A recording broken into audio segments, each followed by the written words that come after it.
आपण माने जानते कि व्हाट इज कंसिस्टेंसी आउ मनीष जीवन में यह केते इंपोर्टेंट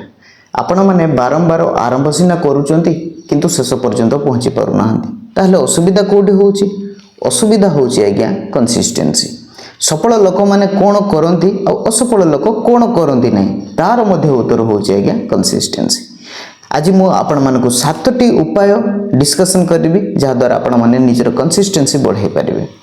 पॉइंट नंबर 1 होची आपण छोट लक्ष्य आरंभ करंतु छोट लक्ष्य आरंभ करंतु माने कोन आपण माने कहबे भाबबे जे मु एकातर के आईएएस ऑफिसर हे जिवि किंतु देखिला बेलकु आपण पाखरे कोन से भी डिसिप्लिन नथिबो तो आपण मानकु जदी बड़ टार्गेट अचीवमेंट करिवार अछि तो प्रथमे छोट छोट टार्गेट को पूर्ण करबा को पड़िबो। पॉइंट नंबर 2 होची रेगुलर एई काम को करंतु नियमित काम कले ताहा अभ्यास रे परिणत हुए। पॉइंट नंबर 3 होची आज्ञा एई लक्ष्य को सबुदिन लेखिकी रखंतु लेखिकी रखिबा द्वारा आपनकर लक्ष्य पूर्ण करबा सहज होइताय। पॉइंट नंबर 4 होची मोबाइल रो दूर रे रुहंतु काम समय रे सोशल मीडिया अनावश्यक नोटिफिकेशन बंद करंतु। 5 नंबर पॉइंट होची प्रतिदिन प्रगति को ट्रैक करंतु केमती ट्रैक करबे कैलेंडर किंबा डायरी रे ठीक चिन्ह लेखिकी रखंतु या आपन को आगु को बढ़िबा को उत्साह देइथाय। पॉइंट नंबर 6 होची गोटे दिन छाडिले हार मानंतु नै गोटे दिन बाय चांस मिस हे गले तार पर दिन स्टार्ट करंतु लगातार 2 दिन केबे भी छाडंतु नाही। पॉइंट नंबर 7 होची निजर काहीकी व्हाई मु एडा काहीकी करूची मोर टार्गेट कोन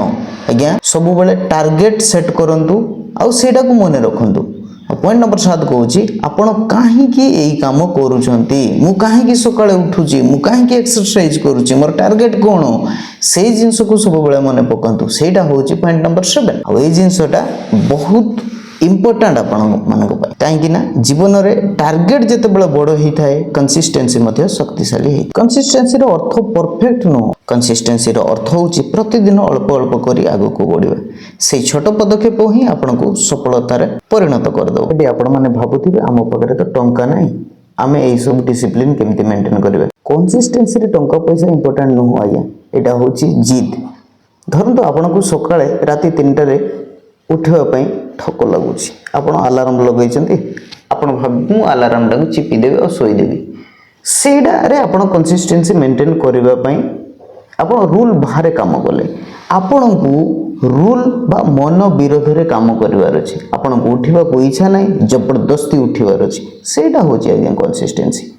पैसा कथा पड़ी नै कंसिस्टेंसी मतलब डिसिप्लिन ए डिसिप्लिन जहा पागरे अछि ताहले से निश्चित भाव रे स्वप्न देखिबार हकदार अटे काहे ना से परिश्रम करूची कंसिस्टेंसी अछि ता पाखरे से जिंस को फोकस करूची निहाती भाव रे से धीरे धीरे सक्सेस आड़ को गति करियो। जदि भी आपण माने सफलतार शीर्षक स्थान रे पहुंचबा पई चाहुचंती ताहले चेष्टा करंतु काहे कि ना सफलतार प्रथम पाहाच होची आज्ञा चेष्टा जे चेष्टा करेनी से केबे भी सफल होएनी तो सेटा पई कथार अछि मांडिया बुणी की आमे केबे भी धान पई आशा करि परबेनी आपण माने जू गछ लगेबे आपण से फल ही पाइबे आपण माने गोटे दिन एक्सरसाइज करी की केबे बॉडी बिल्डर हेई परबेनी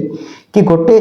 दिन जमी रे गले केबे चासी हेई परबेनी तो तेणु करी कंसिस्टेंसी बजाई रखंतु निजर काम करंतु निजर एक्सरसाइज करंतु निजर चाष करंतु निजर बिजनेस करंतु निजर पाठ पढंतु जोटी भी जो काम भी करूचंती निजर टार्गेट सेट करंतु निज अनुसार जेमिति 7टी मु कहली से नियम को मानि के चलंतु आज्ञा जीवन रे देखिबे आपण माने बहुत ऊपर को जेबे। जदि निज जीवन रे सुधार आनबा पई चाहउचंती आ नियमित भाव रे कंसिस्टेंसी जारी रखबा पई चाहउचंती आ एमिति रियल लाइफ रो स्टोरी सुनिबा को चाहउचंती ताहले हमरो एई चैनल को सब्सक्राइब करिक रख।